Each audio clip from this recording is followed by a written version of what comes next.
அனைவருக்கும் வணக்கம். யான் எமது சத்குருநாதர் ஷிரடி சாய் பகவானை வணங்கி மகிழ்ந்து மகிழ்ந்து வணங்குகிறேன். சாய் பகவானின் குழந்தைகளாகிய உங்கள் யாவருடைய உள்ளங்களை வணங்கி மகிழ்ந்து மகிழ்ந்து வணங்குகிறேன். நேற்றைய தினம் எமதருமை குழந்தைகளில் தன்னுடைய பக்தன் எவ்வாறெல்லாம் இருக்க வேண்டும், எவ்வாறு தன்னுடைய இக வாழ்வில் இறை பண்புகளை பெற்று தேவையற்ற முறையில் அவன் தன்னை உட்புகுத்திக் கொள்ளாமல் சத்திய நெறிமுறைகளை எவ்வாறு கடைபிடிக்க வேண்டும், எவ்வாறு இருக்க வேண்டும் என்பதெல்லாம்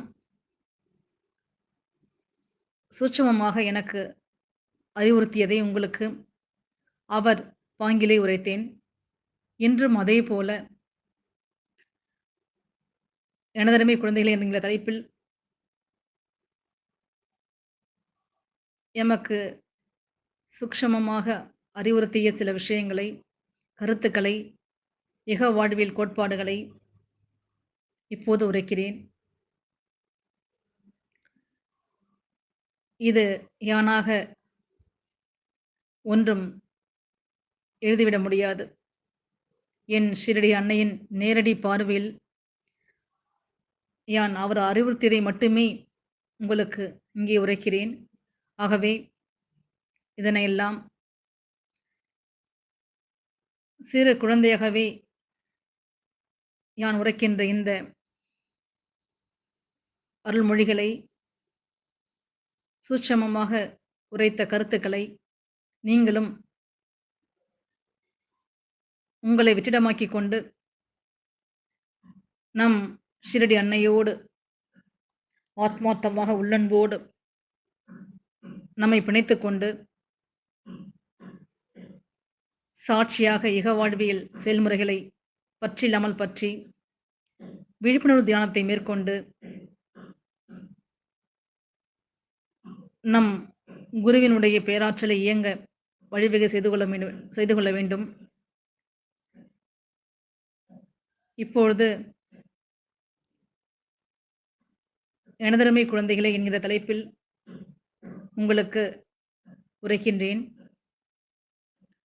இங்கே வெறும் சாட்சியை நம் ஷிரடி அன்னை உரைப்பதாக நினைத்து கொண்டு நீங்கள் இதனை உள்வாங்கிக் கொள்ளுங்கள். எமதருமை சாய் குழந்தைகளே, தோழமைகளே, எமது குழந்தைகளே, உங்களுடைய அப்பா அம்மாவாகிய யான் கூறுவதை சற்று செவிமடுத்து கேளுங்கள்.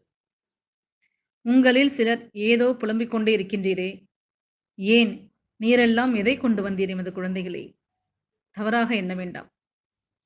நம் குருநாதர் இவ்வாறு பேசுகிறேன் என்று சில அறிவுறுத்துகின்ற நேரத்தில், அந்த கணத்தில் யான் சிலவற்றை அறிவுறுத்தாமல் இருந்துவிட்டால் உங்களுடைய கர்ம வினைகளும் உங்களுடைய வாழ்வில் இயக்க செயல்பாடுகளிலும் தொய்வு ஏற்படும்.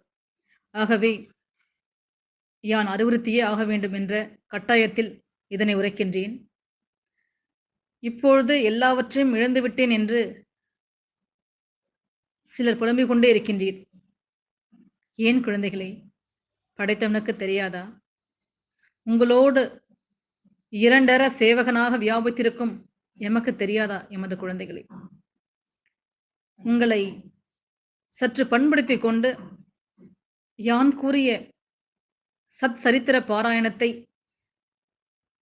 நாளைக்கு ஒரு பக்கமாவது நீங்கள் அகந்தையின்றி படித்தால் யான் அதன் மூலமாகவே உங்களுக்கு சில விஷயத்தை அறிவுறுத்துகின்றேன். எமது குழந்தைகளே, எதை கொடுக்க வேண்டும், எதை எடுக்க வேண்டும் என்று எமக்கு தெரியாதா? எமது குழந்தைகளே, ஆகவே ஒன்றை புரிந்து கொள்ளுங்கள். இவ்வுலகில் நீரெல்லாம் விடாப்பிடியாக ஓடி கட்டி காக்க நினைக்கும் ஒன்று உனக்கோ யாருக்கோ இல்லை எமக்கோ சொந்தமில்லை. ஏன் சாயப்பா இவ்வாறு சொல்கின்றேன் என்று நீங்கள் கலக்கமடைய வேண்டாம் எமது குழந்தைகளே. உண்மை மூல சூட்சுமத்தை கூறுகிறேன். வாழ்வியல் இயக்க முறைகளில் ஆதிமனித உயிர்களுக்காக உருவாக்கிய சூட்சும விதிமுறைகளில் இதுவும் ஒன்று. அனைத்தும் அவன் இயக்கிக் கொண்டிருக்க, அந்த ஆதி மூல ஆற்றலே யானாக உருப்பெற்று சூட்சும வடிவத்தில் உங்களை வியாபித்திருக்க, எந்த ஒரு செயல்பாட்டை நீ செய்திட முடியும்? இறையுடைய பார்வையின்றி, அவனுடைய அனுகிரகமின்றி எதில் அவன் இல்லாமல் இருக்கின்றான்? அண்ட சராசரத்தையும் அந்த ஆதி பரமனாகிய மூல சூட்சும பேராற்றல் இயக்கிக் கொண்டிருக்க, அவனே போர்வையாக அனைத்திலும் அனைத்துமாக போர்த்திக் கொண்டிருக்க, நீர் அனைவரும் எதை செய்தாலும் அது அவனையே சாரும். நான் என்கின்ற அகந்தையின்றி நீர் என்ன செய்தாலும் அது அவன் செய்ததாக இறைசபையில் கருதப்படுகின்றது. இதுதான் சாட்சிபவமாக இருப்பதென்பது. நீர் காட்சி பொருளாக உன்னையே உற்று நோக்கிக் கொண்டு இதிலும் பற்றில்லாமல் எந்த செயலையும் மனதையும் சற்றே விழிப்புணர்வோடு பார்வையாளனாக இருந்து கவனித்துக் கொண்டிருந்தால் உன்னை இயக்குபவன் அந்த பேராற்றல் அது தானாக வெளிப்பட்டு உங்களை அனைவரையும் இயக்க காத்து கிடக்கின்றது. ஆகவேதான் பல்வேறு கோணங்களில் நான் பற்றில்லாமல் பற்றுக்கொள்ளுங்கள், சாட்சியாக இருங்கள் என்று அறிவுறுத்திக் கொண்டே இருக்கிறேன் எமது குழந்தைகளே. எமது குழந்தைகளே, இதுவே மூல சுஷமமாகிறது. இதனை மனதில் இருத்தி என்னுடைய நாமத்தை உச்சரித்து என்னையே உற்று நோக்கி உங்களுக்கு தேவையானதை மனத்திரையில் ஓடவிடுங்கள் எமது குழந்தைகளை. உங்களுடைய இக வாழ்வியல் செயல்பாடுகளினுடைய நோக்கத்தை நீங்கள் அறிந்து கொண்டு அதனை விவேகத்தோடும் சத்தியத்தோடும் இறை காட்டிய பண்புகளோடும் வாழ்ந்து உங்களுடைய இக வாழ்க்கை செயல்பாடுகளை செய்து கொண்டு வந்தீர்களானால் அதற்கேற்ற தீர்வை யான் உங்களுக்கு முழுவதுமாக வழங்குவேன். எதனையும் எம்மிடம் ஒளிவு மறைவில்லாமல் ஒப்படைத்துவிட்டு உங்களுடைய செயல்பாடுகளை நீங்கள் மிகவும் கடினமான பாதையாக இருந்தாலும் அதனை கடின உழைப்பை போட்டு அந்த செயலில் தீவிரம் காட்டுங்கள் எமது குழந்தைகளை. பிரார்த்தனை என்ற பெயரில் விடாப்பிடியாக நிற்காமல் சாட்சியாக இருந்து கீழ்கண்டவாறு பிரார்த்தனை செய்யுங்கள் எமது குழந்தைகளை. அனைத்தும் தந்த குருவே, இறையே, ஆதியே, அநாதியே, என்னுடைய கர்ம வினைகளுக்கும் யான் படுகின்ற துயரங்களுக்கும் நானே காரணம். ஆகையால் அண்ட சராசரத்தில் நீக்கமர நிறைந்து அனைத்தையும் உருவாக்கி அதில் எம்மையும் இருத்தி எனக்கு தேவையானவற்றை அருளினாய். அனைத்தையும் அருளிய ஆதியே, எனக்கு என்ன குறை என்பதும் உமக்கு தெரியும் அல்லவா? எமது ஆதி மூல பேராற்றலே, உம்முடைய துளியல்லவா யான். அதில் யான் என்ன குறையுடன் இருக்கின்றேன் என்றும் உமக்கு தெரியும். ஆதி இறையே, எமது குருவே, எந்த வஸ்துவை கொடுத்தால் நாங்கள் அனைவரும் மகிழ்ச்சிகரமாக இருப்போம் என்றும் உமக்கு தெரியும்.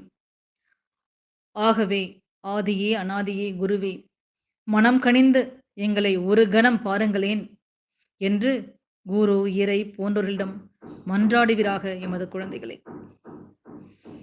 உங்களுடைய பிழைகளையும் தேவையற்ற தவறான சிந்தனைகளையும் தவறான முரண்பட்ட செயல்பாடுகளையும் வெளிப்படையாக உரைத்து அதற்கு மன்னிப்பு கேளுங்கள். கொடுத்த அனைத்திற்கும் நன்றி கூற பழகுவீராக எமது குழந்தைகளே. ஆதி முதல் அந்தம் வரை, பிறந்தது முதல் இன்று வரை உங்களோடு பயணித்த அனைத்து சக உயிர்களுக்கும், உங்களுக்கு தீங்கிழைத்த உயிர்களா இருந்தாலும் சரி, அவர்களுக்கும் சேர்த்து நன்றி கூறுங்கள். ஏனென்றால், உங்களுக்கு பிடிக்காத ஒருவர் ஒரு விஷயத்தை சொல்லும்போது, அதற்காக நீங்கள் அதை மாற்ற வேண்டும் என்று முயற்சித்து, நீங்கள் நல்வழியில் சென்று கொண்டிருப்பீர்கள். உங்களுக்கே புரியும். பல விஷயங்களில் நமக்கு எதிரியாக இருந்து கொண்டு அவர்கள் பேசினாலும், அது நம் கர்ம வினைகளை கரைக்கக்கூடியதாக, நாம் இன்னும் சற்று அதில் விழிப்புணர்வோடு செயல்பட அந்த ஒரு வார்த்தை காரணமாக இருந்திருக்கும். ஆகவே நீங்கள் அனைவருக்கும் நன்றி கூறுங்கள். இவ்வாறாக நீர் யாவரும் பிறந்தது முதல் உமக்கு கிடைத்த குரு வரை நன்றி கூறி எத்தனித்தால் சகஸ்ரா இறையோடு ஒன்றிட வேண்டுதல் விரைவில் நிறைவேற்றப்படும் எது குழந்தைகளை.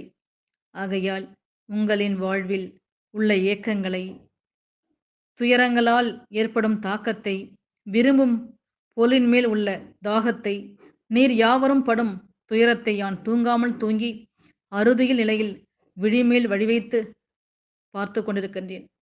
எமது குழந்தைகளை கவலை வேண்டாம். எமது குழந்தைகளை நீங்கள் அனைவரும் மனதை சாந்தப்படுத்தி நிம்மதியுடன் இருப்பீராக. நம்பிக்கையுடன் பொறுமையுடனும் யான் கூறிய அறிவுரைகளை, நெறிமுறைகளை, சத்திய கோட்பாட்டுகளை, சச்சரித பாராயணத்தை அனைவரும் மேற்கொண்டு நீங்கள் இந்த துவரக்கமாய் தாயினுடைய குழந்தைகளாக, பார்ப்போற்றும் வித்தகர்களாக எம் குழந்தையில் இருக்க வேண்டும் என்பது என்னுடைய பேராவல். ஆகவே இதனையெல்லாம் கடைபிடித்து வருவீராக எமது குழந்தைகளே. யான் என்றும் உங்களுடைய சேவகனாகவே இருக்க ஆவல் கொள்கிறேன் எமது குழந்தைகளே. யான் இருக்க பயமேன் எமது குழந்தைகளே. சாயியை பணிக. அண்ட சராசரமெங்கும் சாந்தி நிலவட்டும். வாழ்க வளமுடன். நன்றி, வணக்கம்.